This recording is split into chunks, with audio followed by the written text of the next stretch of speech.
Across the centuries, the search for truth has never ceased, and one mind still stands as a guiding light. Welcome to the Thomistic Mind with Dr. Reed. I'm Dr. Jason Reed, Associate Professor of Philosophy and Chair of the Theology and Philosophy Department at Divine Word College Seminary. In addition to teaching seminarians and religious at Divine Word, I also teach those in formation for the Permanent Diaconate Program in the Archdiocese of Dubuque, offering courses like the Philosophy of God, Christology, Metaphysics, Epistemology, and Trinitarian Theology.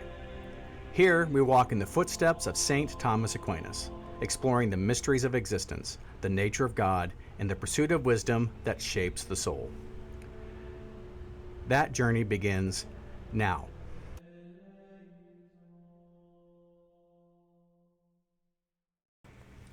Greetings and welcome once again to the Thomistic Mind with Dr. Reed. I'm Dr. Jason Reed, and today's episode we'll be looking at the Church's stance or views or its valuation of philosophy. Before that, I want to quickly review just a few ideas and themes we discussed earlier, and then we'll dive into our new topic, the Catholic Church's promotion and esteeming of philosophy. So there are 3 points I want to review from last time, and I want to add some further commentary and some thoughts on these points, just to drive them home. So the central question we've been dealing with is, should the Christian or Catholic engage in the study of philosophy?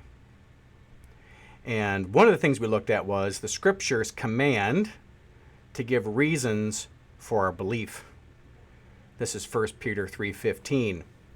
But in your hearts, set apart Christ as Lord. So there's the affection, right? There's your disposition that's required.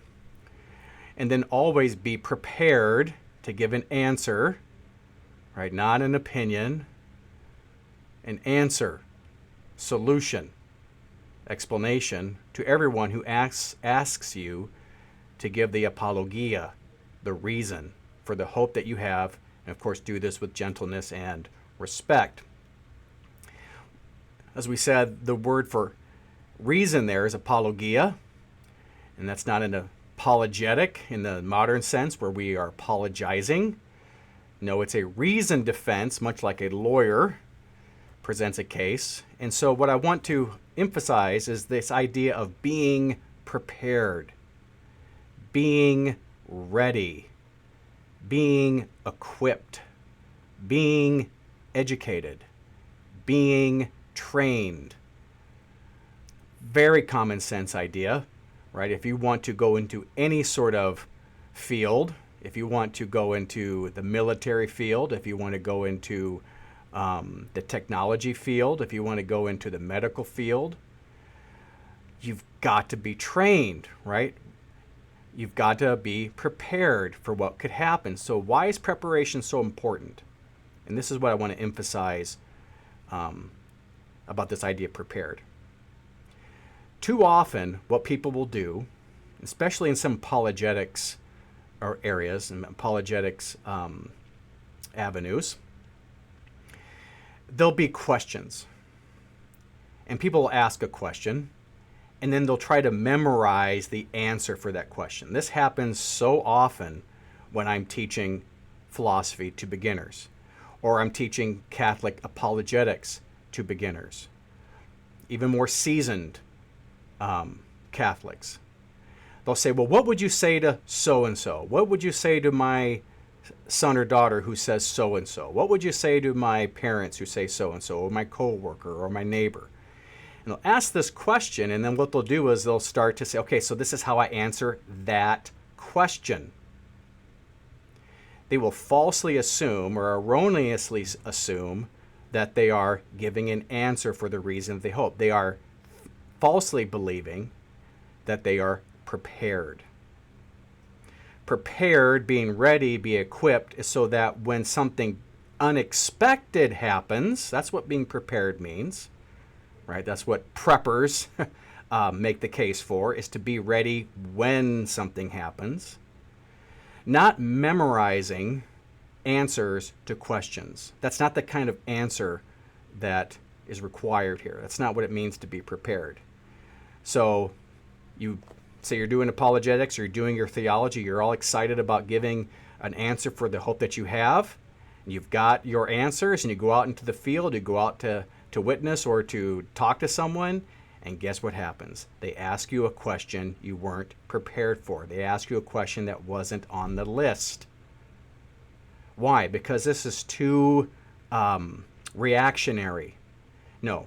What it's saying is be prepared to give someone else your reason for your hope, which means that you need to be thinking through, you need to be trained and ready to explain to others why what you think is true. Why is this your hope? What's your argument for believing in the existence of God? What is your reasoned defense for believing that Jesus is the Son of God? What is your reasoned defense for believing that the church was founded by Jesus Christ? That's the idea. Not responding to certain questions people have, but it's setting apart Christ as Lord in your heart, and then being prepared, ready, equipped, trained, so that you can give the reason that you have for why you believe what you believe, why you have put your faith in Jesus and his church. That's the idea. And what is a great discipline for preparing someone to think through and to be equipped and to be trained? It's philosophy. The second thing I want to highlight from last time is 2 Corinthians 10:5, the idea of refuting false ideas. 2 Corinthians 10:5, quote, "We destroy arguments and every proud obstacle to the knowledge of God, and we take every thought captive to obey Christ."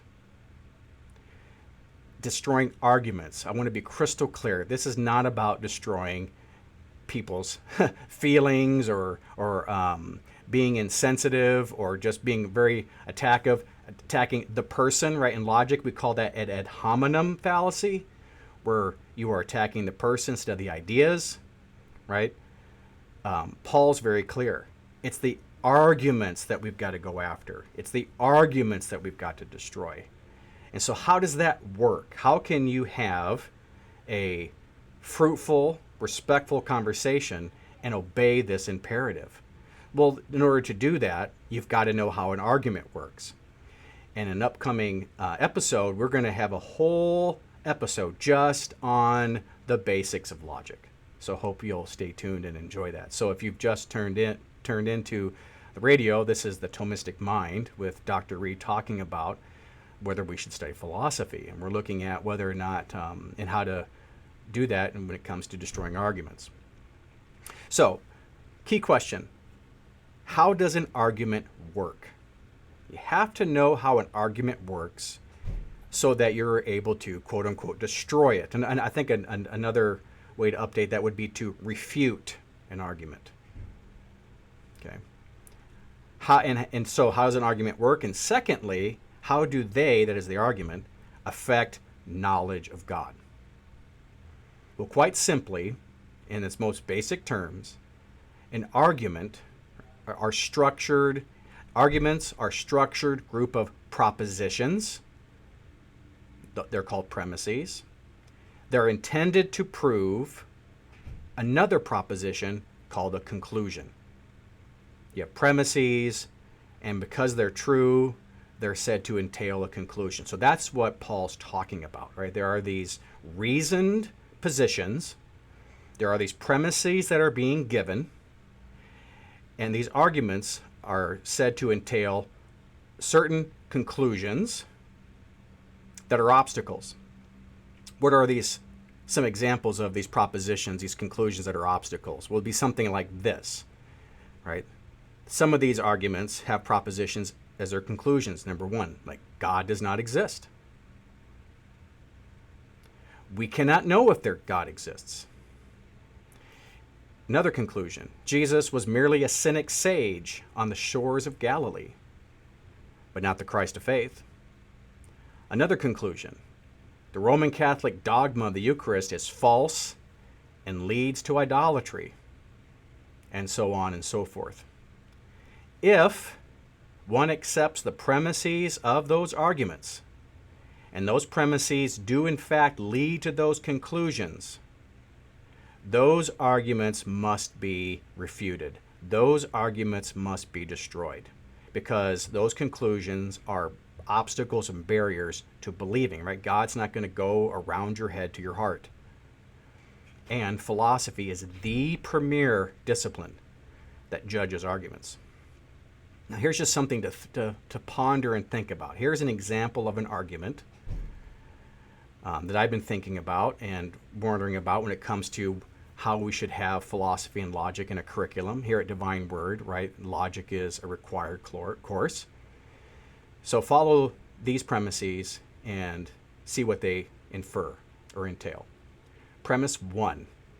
An educated person knows the basic elements of logic and argument. Again, to repeat, this is premise 1. An educated person knows the basic elements of logic and argument. Premise 2.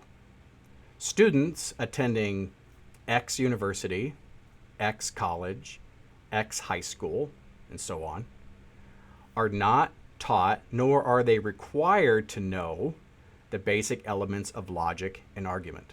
I'll say that again. Students attending a certain university, college, high school, so forth, are not taught, nor are they required to know the basic elements of logic and argument. What follows those two premises? So as you're thinking about this, I'll say the two premises again and see what follows. If you're starting to see what follows, you're starting to understand what an argument is. So I'll just do the premises back to back. Premise 1, an educated person knows the basic elements of logic and argument. Premise 2, students attending a certain university, college, high school, and so on are not taught nor required to know the basic elements of logic and argument. Here's what follows. Therefore, it is true that students attending said university, college, high school are not being educated.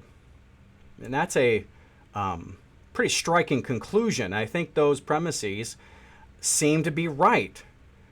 It'd be very hard to say you could be educated and you've never been taught nor required to learn what reasoning is, or what an argument is, or what logic is, when it's required everywhere. I mean, how can you write a thesis defense paper? How can you write a research paper and back up a claim without learning at least informally logic? But we're not requiring it in a formal course. Now, I can just imagine an objector coming along, wanting to dispute this argument. Now, I want you to catch and see if you can see the irony in such an objection. What's the irony? Well, disputing this argument would take the very training in argument and logic that the disputant was arguing against. I'll say it again. So again, and this is an argument. I'm not telling you that this is my opinion. I'm simply putting premises together and inferring a conclusion. That's it. This is how we kind of cut through all the opinions and all the emotion. This is just a straight out argument. Are these premises true or not? And do they entail the conclusion? Okay. What's all this about? We're trying to understand 2 Corinthians' claim here. Right? What does it mean to destroy an argument? You have to know what an argument is. So again, here comes the objector, wanting to call into question or dispute that argument. Well, disputing the argument would take the very training in logic that the disputant was arguing against. Therefore, an objector would be engaged in a self-defeating endeavor, thereby proving the very need for logic in the process of denying its essential role. So in essence, to try to critique logic requires logic in order to critique it, therefore showing its necessity. And so what I'm bringing this up is to encourage you, to inspire you to learn logic. You don't have to be a logician. You don't have to learn like mathematical predicate logic or modal logic. There's just some basic rules of inference anybody can learn in a semester. Very straightforward logic. And it really will sharpen your thinking and arguably change your life for the better, learning how to think. So that's what's all going on in 2 Corinthians 10, right? Learning all of that, learning the science of philosophy and logic, you can actually help people remove intellectual obstacles from that's keeping them from knowing God. And there's an actual science in philosophy that can train you to do that. Finally and finally, I want to emphasize the intellectual formation of church leadership and church teachers. This is Titus 1:9, right? Quote, an elder, a deacon, I would even throw a teacher in there, must hold firm the sure word as taught. So it means you are receiving it, you're being instructed, so that you're able to give instruction in sound doctrine and also to confute those who contradict it. Again, notice the intellectual philosophical dimensions to this principle of leadership. Instruction, sound doctrine, refutation, contradiction, all logical categories. All logical categories. And when you're talking about soundness and doctrine and confuting and contradicting, it requires precision, clarity, understanding the nuances of certain positions, which requires logical precision and some sort of, I would say, rigorous training, because this stuff matters, right? It matters. And so this raises a massive question for our culture and our church today. How many today are prepared to refute, say, a skeptic or an atheist or a pantheist? Who's getting, first of all, you have to be taught it, and are you able to instruct others? Who's able to do that? Right? Where would you go? Right? Or even, how would you recognize a heresy? I hear that word bandied about all the time, especially when I was a evangelical in my evangelical years. Evangelicals that I was in circles with, they threw around heresy all the time. It's a constant say, well, that's just heresy. Well, that's just heresy. That was just heresy. And then when I started studying what heresy was, the ecclesiology that's embedded in the notion of heresy really surprised me. I did not see that coming. I didn't realize how high of a view of ecclesiology one has to have in order to have a very doctrine of heresy.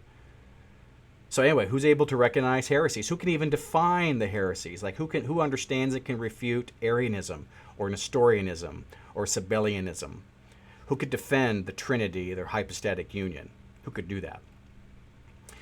So that's one thing. It's just to really encourage us, right, that we have this call and we can kind of judge for ourselves how well are we doing, what do we need. And also to add to this from last time, I want to read a text from St. Thomas Aquinas. This is in Quid Libet 4, question 9, article 3. Basically, this is the Quid Libets are opportunities for ask me anything. So there's a whole series of books and questions that Thomas would just sit around and you can just ask me anything. It's really cool stuff. One of the questions that was asked was this, and this is again Article 3 of Question 9 of Quid Libet 4. Question: whether a teacher, now some of this is paraphrasing. I updated the language for the sake of the radio. So if you go back and see, it's not quite the same. Well, the meaning is the same, but I try to update it. Question: whether a teacher, when giving instruction on theological questions, ought more to use reason, or should we use authority? That is, should we just appeal to the faith, or should we try to reason to them when we are instructing?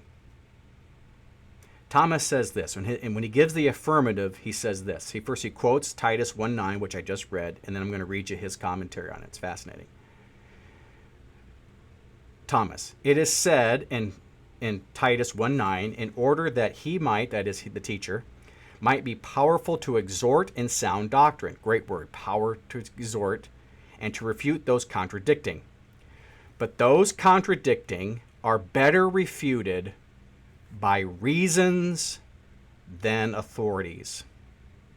Don't just quote the church. I remember we talked last time about there was a leader in the church leading an OCIA. I think it was OCIA, but the point was he was leading and teaching people who are considering the faith, and the Trinity came up, right? Is a person, what does person mean in the Trinitarian formula, 3 persons in one being? The teacher said, we take that on faith, right? The participant said, I would if I knew what it meant, because person sounds like me. 3 persons in one being sounds like a 3-headed monster. I don't know what you're talking about. You can't just appeal to authority. You can't just say, well, that's just what we teach. That's just what we believe. 3 persons in one being. No, to contradict and refute and to teach, we have to give the reasons, which means explaining what these things mean. Now back to Thomas. Therefore, it is more necessary to determine questions, that is to answer, that's what he means, answer questions through reasons rather than just sheer authority.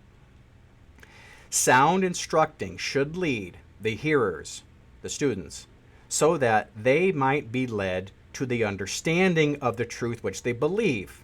Sure, you can believe in the Trinity, you can believe in the Eucharist, you can believe that Jesus is the Son of God, but that doesn't mean you understand it. And those who are instructing need to lead their students to understanding. Okay, back to Thomas. So we need to lead them to understanding the truth, which they believe. So it is necessary to lean on reasons. Otherwise, if a teacher answers a question with just bare authorities, a certain hearer, student, will be made certain that it is such, that is, this is the teaching, but will acquire nothing of understanding and will depart empty. End quote. That's a very sobering statement. If we don't help people gain an understanding, they walk away empty, and that requires us using reason, which means using some philosophy, which means learning how to use an argument. So that's a great quote from Thomas. And so why is that so apropos today? Because we are surrounded with more and more opportunities for distraction. It's shocking. I mean, so many, we agree with this, we can see it, but there's so many distractions. And I would hesitate, I would commend to you or proffer that just as there are distractions for doing philosophy and thinking, there's also distractions from being morally good, for loving God with our minds. And so because we are surrounded with more and more opportunities for distractions, we have to give a greater effort than maybe previous generations to have the disciplined, trained minds and hearts. We have to give great effort to live counterculturally, to be able to discipline and train our minds, to guard our study time, to guard our prayer time, to find times to do that. And I submit to you that philosophy is a great tonic for stimulating that sort of effort. Especially if we want to live today, especially given that we live today in a culture very much like the time of Athens with Paul, right? The world's filled with competing worldviews. There's powerful media voices. There's constant marketplace of ideas. Atheists and skeptics YouTube channels have millions of viewers, and there's pantheism, and there's the occult, and there's secular ideology, and humanitarianism, and these pantheistic ideas that there is no self and that there's a God within. All these things require that we kind of fight off the distraction. I mean, everyone needs a distraction from time to time. There's no doubt about that. But we need to find ways to be disciplined, to have trained minds, to give great effort. And I'm telling you, philosophy is a great tonic for that. Okay, so that's, hopefully, I just wanted to clarify and maybe just add a little bit more from what I said last time. So with the few minutes left in this first segment of today's show, we're going to turn our attention to a subject, like I said at the beginning, that may surprise many people. And that's that the Catholic Church doesn't merely just tolerate philosophy as they don't just tolerate me and people like me for that. They say, well, you're kind of useful, right? You can go do a little bit. We're glad to have you around to answer some questions.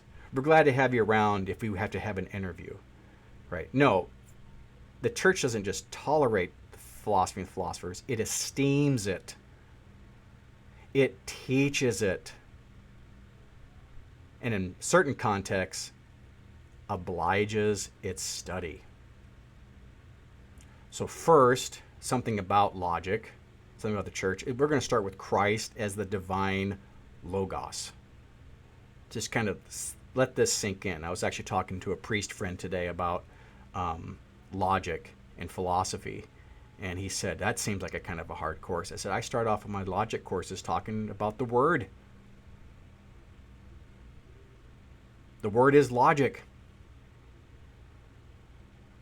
It's amazing. So to that point, let's listen to the prologue of St. John's Gospel. This is out of the Vulgate. In principio erat verbum, et verbum erat apud Deum, et Deus erat verbum.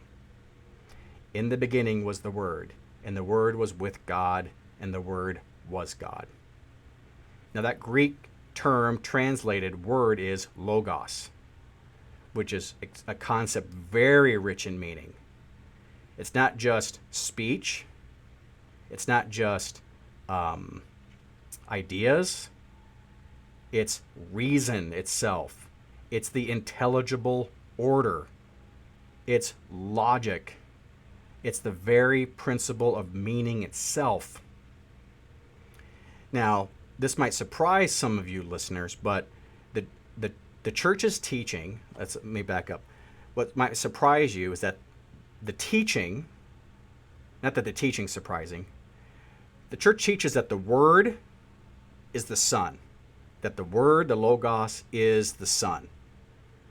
That is being denied by some Protestant theologians and philosophers. That is, they are denying that the Word is the Son. And they're rather claiming that sonship of the Word begins with the Incarnation. And so they're denying the eternal sonship of the Word, which is shocking, but not surprising. And what's behind a lot of those objections are philosophical arguments. I know some of those Protestants would be very much not liking that statement, that they they think the Bible doesn't require it, which I think could be debatable. But what is not debatable is that there's a lot of philosophy behind that. Okay, so we're about coming up on our first break. This is the Thomistic Mind with Dr. Jason Reed, where we dive into philosophy and we talk about how one learns philosophy. We talk about the importance of philosophy. We're going to learn more about Thomas's understanding of things. And so today we've been reviewing a little bit from last time, and now we are diving into some of the Church's official teaching on the role of philosophy in the Church. And so please stay tuned. We'll be back in 2 minutes and 7 seconds. The Church teaches that a solid education and grounding in philosophy is necessary to find the truth and avoid error, to understand the mysteries of divine revelation, to grasp the Church's doctrine, and to engage an unbelieving world. Philosophy is so valued by the Church that she requires it to form the intellectual life of her priests. Read Thomas is an online program created to make this intellectual formation more widely accessible. Developed and taught by Dr. Jason Reed, the courses combine academic rigor with a spirit of faith, presenting the great themes of classical and Thomistic philosophy in a way that is clear, structured, and faithful to the Catholic intellectual tradition. Participants encounter fundamental questions of philosophy through topics such as the pursuit of wisdom, an introduction to philosophy, an overview of philosophy's origins, methods, and enduring questions. There's He Who Is, examining the classical view of God's attributes and their theological and spiritual implications. We also have the mystery of existence, the philosophy of creation, exploring the metaphysical principles underlying the doctrine of creation. Then we have the three-person God, the mystery of God's inner life, a philosophical study of the Trinity's inner relations. There's also St. Thomas Aquinas' philosophy of the angels, where we consider the nature and role of spiritual beings in Thomistic thought, and further courses that engage the treasures of the Catholic intellectual tradition. Read Thomas seeks to cultivate not only knowledge, but also a deeper appreciation of the harmony between faith and reason, helping participants enter more fully into the wisdom of St. Thomas Aquinas and the Church's philosophical heritage. The website is www.readthomist.com. That's www.readthomist.com. Email is read.thomist@gmail.com. That's reed.thomist@gmail.com. At Read Thomas, we believe the life of the mind is for every Christian.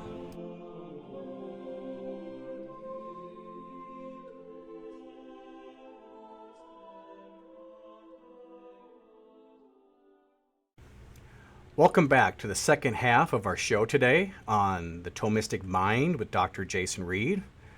I am Dr. Jason Reed, here to help you think through, right, your life and whether or not you are as philosophical as you should be. That's what I'm doing. Are you as philosophical as you ought to be?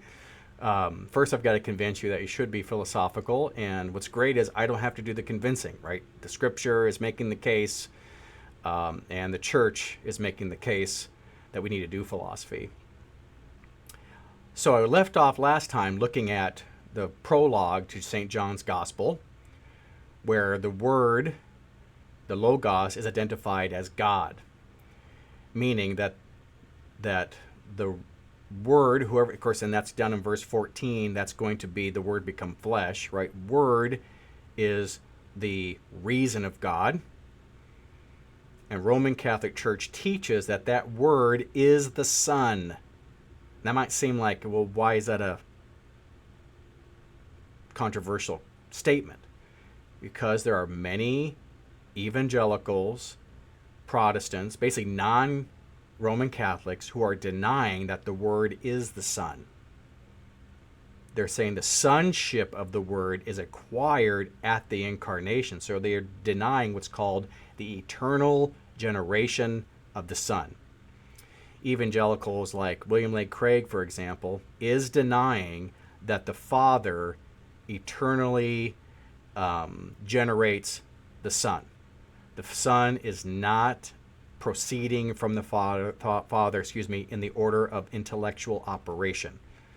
And neither is the Holy Spirit spirating from the love between the Father and the Son in the order of love and affection.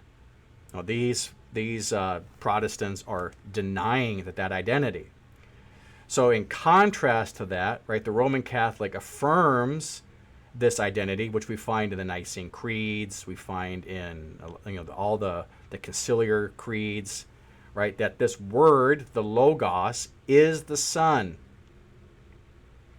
And so the Son of God is the Word of God. So Jesus, right, as the Word, isn't just a speech, although he's kind of like speech, but he is the reason of God. He is the intelligible order of God. And one of the very well-known Protestant philosopher, Gordon Clark, just said Jesus is logic, is what he said. And so, as just to repeat, the Church teaches that the eternal Son is the Logos, the divine reason by which the Father creates and sustains all things. So in rich Latin theological language, he is the ratio Dei. He's God's own reason. So this is amazing. I mean, so in the Word, in our Savior, are the principles of logic. The principles of logic have their root in him. The principles of truth have their ground in him.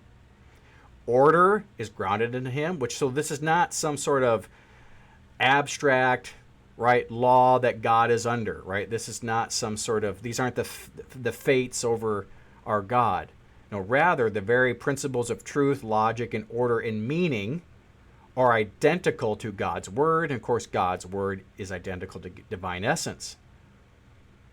And so that what follows from that is that Christ is not only the revealer of divine truth, he is truth itself, and he is the living logic of God made flesh. This is an incredible statement, right? God's reason is literally walking around. Right, when it says in verse 14 of that same gospel, John, and the Word became flesh and made his dwelling among us, that dwelling means tabernacle. God's reason is literally tabernacling on the earth. As Paul says in 1 Corinthians 14, but unto them that are called, both Jews and Greeks, Christ, the power of God and the wisdom of God. Definite article, not a wisdom. The wisdom. So in a sense, philosophical wisdom, or the wisdom that philosophers seek, is walking, talking, praying, etc. So if Jesus is logic itself, then how much more should we be logical? If Jesus is logic incarnate, then how much more should we be like Jesus and be logical? Be reasonable. And if philosophy is the branch of human learning that has logic itself as far as one of its subject matters, then philosophy helps us to be more logical and therefore to be more like Christ, who is the Word. So there's a very theological reason for doing logic and philosophy. Next reasons to think about are some of our church leadership and our church magisterium, their esteem for philosophy. And so this might be a surprising emphasis for many people. And we're going to make it more popular today, hopefully. So against the widespread assumption that faith renders philosophy superfluous, or that faith renders philosophy insufficient, or that faith renders philosophy an unnecessary aid, Roman Catholic tradition affirms the very opposite. For clergy, theologians, and all who wish to engage deeply with divine revelation, the disciplined study of philosophy is not a luxury, it's not a hobby, it's not an elective, it's an indispensable preparation. To highlight that point, we begin with the Church's teaching found in Vatican I, right? The First Vatican Council's Dei Filius. This speaks with extreme clarity. Here's the quote. The same Holy Mother Church holds and teaches that God, the beginning and end of all things, can be known with certitude by the natural light of human reason from created things, from invisible things of him, from the creation of the world, are clearly seen, being understood by the things that are made. Quoting Romans 1:20. So let's just reflect for a moment on the Church's teaching regarding certainty. We run counter to this in our culture, right?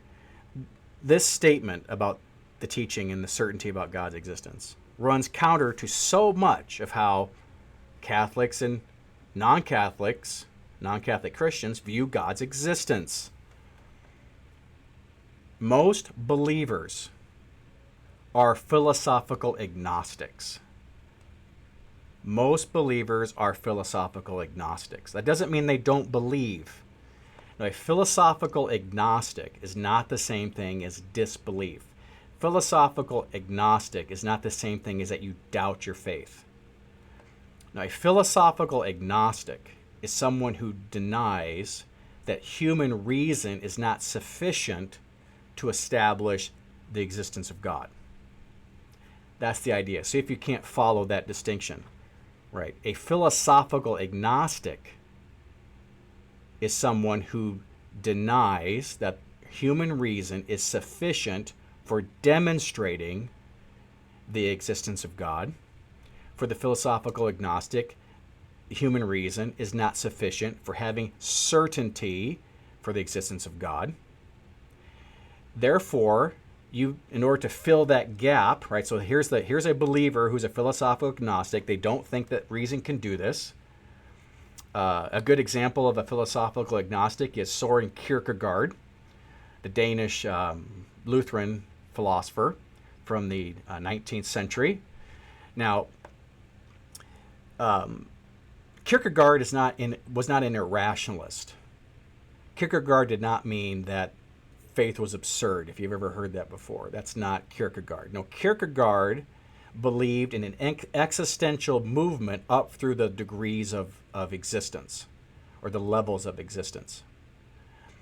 And however, in some of his philosophical works, he is highly critical of what the council is saying here, right? Kierkegaard was very critical of reason establishing the existence of anything.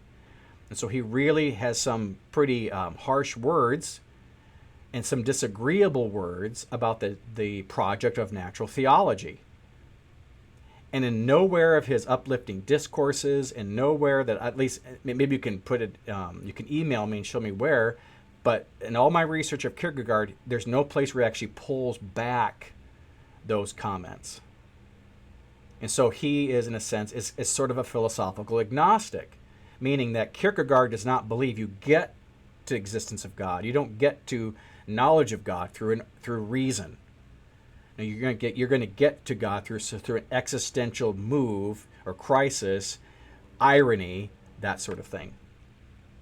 So most Catholics and Christians that I have met, and I think the data will back this up, is that they're agnostics precisely because they do not believe that natural human reason, has resources that can demonstrate the existence of God. In fact, I've been teaching for longer than I will admit, but I've been teaching for a long time in lots of different settings, and I've given there's lots of occasions where I've offered philosophical proofs for the existence of a theistic God. And ironically, the more I could show, or the more the proof was beginning to work, or the more persuasive, the more upset that the Christians in the room became. They started becoming upset with me. Like, well, hey, what are you doing? If you prove the existence of God, then there's no room for faith. That's not how faith and reason relate. No, this Vatican Dei Filius corrects this philosophical error. Okay. Human reason can prove the existence of God, but that doesn't mean that you have to prove it to believe it. If you go in St. Thomas's, in the Prima Pars Summa Theologiae, he talks about how the vast majority of people, this is in the very first question of the Summa, he said most people don't have the time or the luxury or the leisure to put into the time of study it takes to do these big proofs. He says it's quite licit, permissible, and advantageous, and for many people simply to believe in the existence of God based on the authority of God, based on faith. But that doesn't mean that that's the only way. No, Vatican II corrects this mistake and corrects the mistake by appealing to the natural light of human reason and creation. And so the implication of what this Vatican Council is saying is a profound one. And so it's claiming that the existence and nature of God, they're not private, they're not sectarian matters. They are truths which are available to all. Suitable for what? A reasoned public inquiry, a reasoned public discourse. God's existence is not a mere belief among others. It's an objective reality that calls for a rational acknowledgement. Now just think about that. How rarely, if at all, do we hear today that that's said? How often do we hear today that it being said that the existence of God is an objective truth? That the existence of a theistic personal creator God is an objective truth that reason can show. And because God exists as an objective truth, here are the implications. Human beings are going to be morally bound to align their lives with His will. It's no minor point. The frameworks through which people understand life, value, meaning, morality, all flow from this foundational question of whether or not the existence of God is an objective truth. If the existence of God is an objective truth, then ignoring the reality of God has big time implications. And everything downstream from how you answer that question about truth, goodness, and so on, it risks collapse. I'll say that again, right? If the reality of God, which is an objective truth, is ignored or denied, then all downstream claims about truth, goodness, justice, they all risk collapse, because there's no way for the human reason to get above itself. Because if there is no objective, if the God's existence is not an objective truth, then there is no higher story. There is no eternal being. There is nothing that lasts forever. The now counts for now. Welcome to secularism, right? Secularism is the idea that the now counts for now. If God exists as an objective truth, then now counts for eternity. Big difference. And so one of the things we need to be doing now, and there was just a podcast a friend of mine recommended, I don't remember where it's found, but it's an interview with Father Thomas Joseph White, talking about how we need to help the culture, to help the church, we must reclaim the courage to publicly defend the existence of a transcendent creator. And it's very important what sort of philosophical proofs we give, because certain philosophical proofs give a thicker, more robust, more true picture of God. And so what the church is looking for, I think what Father White's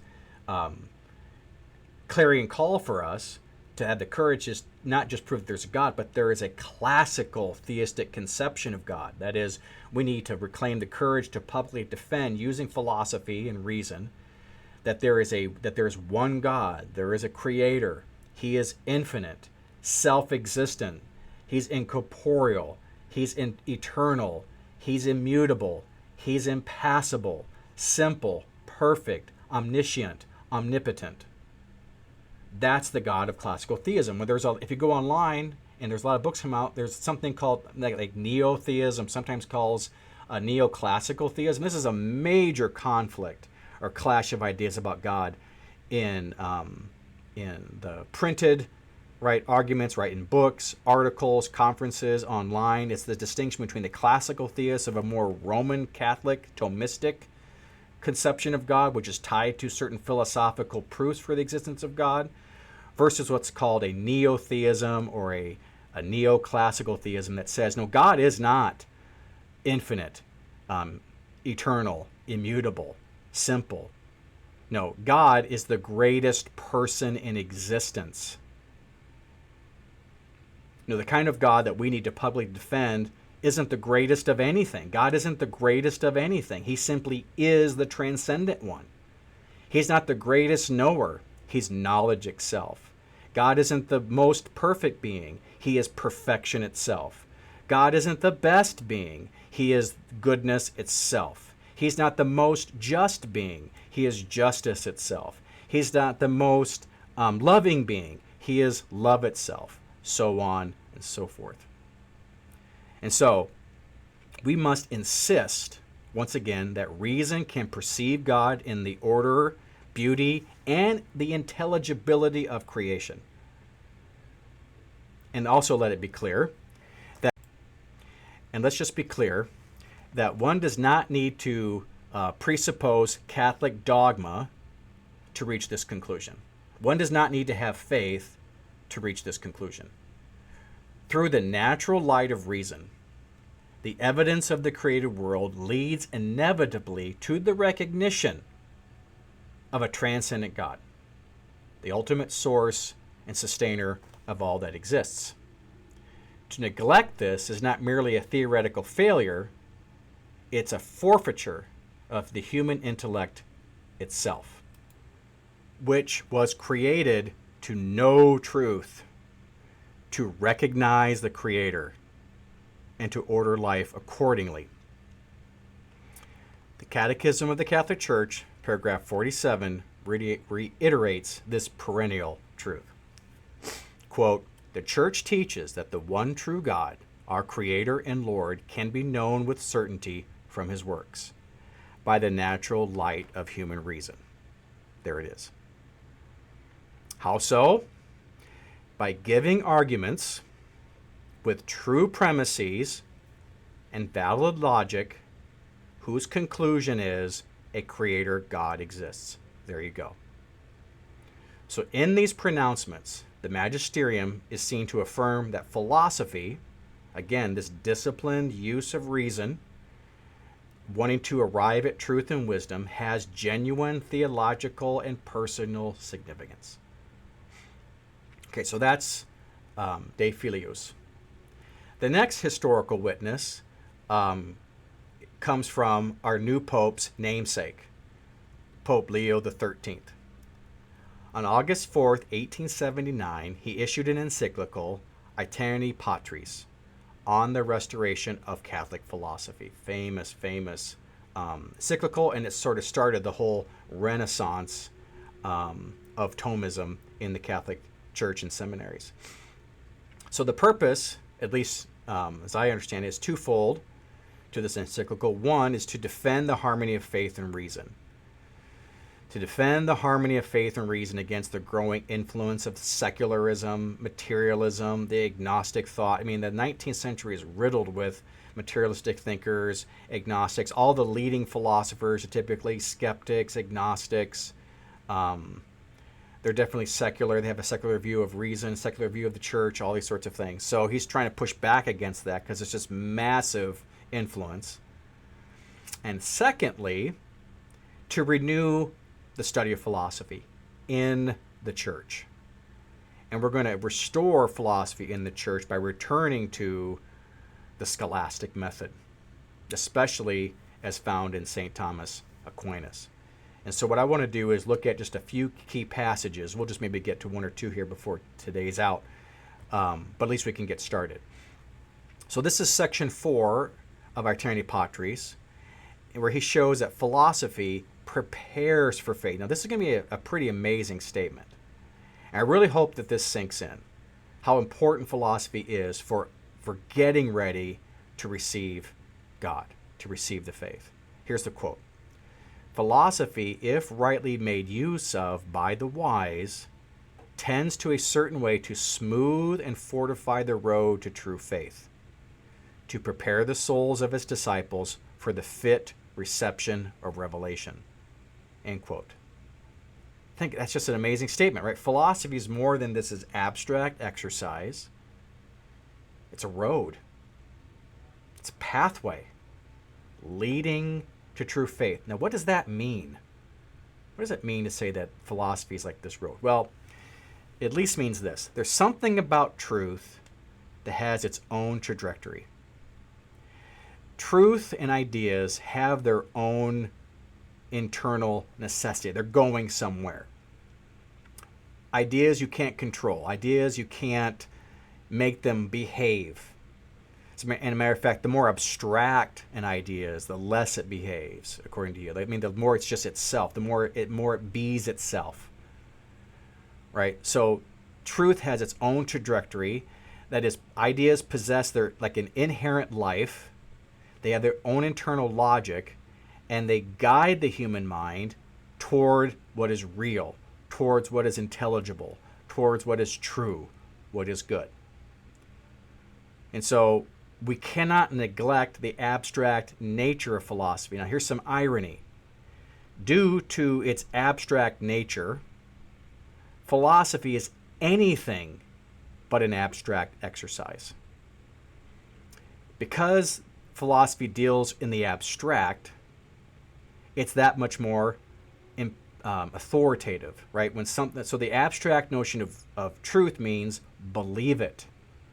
When you say something is true, it's guiding your thoughts, saying believe that.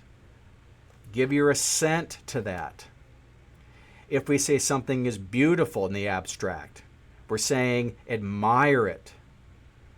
If we're saying something is good in the abstract, we're saying something, right, it's desirable, it's perfect, it should be like that. Whereas the more concrete you make these things, the more concrete the good, the more sensual it gets, the more it's up to your personal preference. Now it's not just good. You're not thinking just about being good. You're thinking about it's a good to me. That's how the concrete works. If I'm seeing it around me, it's more like, okay, this is what I want, right? So if I say beauty more concretely, it's what I like. If I say something is good more concretely, it's what I prefer. If I say something is true in the concrete, it's like more meaningful to me. Whereas when it's more abstract, it's a less abstract exercise. It's more binding. And just one real quote, on a quick comment on the abstract and the importance of the abstract. Right? In many books on spiritual exercises, on the spiritual life, on the interior life, dealing with the degrees of perfection, like the purgative way, the illuminative way, and so forth. One of the suggestions when it comes to dealing with sin is to be more abstract. If you start to see things using more abstract concepts, if you start to see things according to their more abstract nature, you can actually see them from what they are, right? So if you're struggling with, say gluttony with food, and food in the abstract is meant to give you sustenance so you can live. If you see money more in the abstract, you're seeing money in the sense of a necessary means to be able to take care of your family and life. Whereas you start to see it more the concrete, like this money, what it can get me is this. It starts to become more greedy. If you start thinking about this food and just this particular food, like if you're at one of our favorite places is Pizza Ranch, right? You're just thinking about this next piece of chicken. You're just contemplating, right, this concrete versus going in and saying, you know what? Thank you, God, for this food. Thank you for the gift that we can eat this food and we can nourish our bodies, which is a more abstract thing to do. Thinking about certain struggle, and this is actually what a lot of the online world that misuses God's gift of sexuality, right? They get rid of the abstract and it's all concrete images, right? That's how movies operate. That's how certain websites operate. It's just to keep you in the concrete. Think abstractly. Think abstractly. And so why? Because that is a road. That smooths and fortifies the road. Why? Because the more abstract the nature of the thing you're thinking about, the more that the logic and the guiding and the inherent connection to the true, the good, and the beautiful can be followed. So again, just because something is abstract doesn't mean that it's an abstract exercise. All right, the abstract nature of these ideas keeps them from being anything but an abstract exercise. Okay, so you've been listening to the Thomistic Mind with Dr. Jason Reed. I am Dr. Reed, and thank you for joining us today. We've been talking about the use of philosophy, did some review from last time, and we started looking at some church documents on the role and the meaning and the value of philosophy. So that will do it for today. I hope you enjoyed this, and hopefully you'll come back and listen to more of how we'll look at tyranny patris and more of some of these church documents talking about the value of philosophy.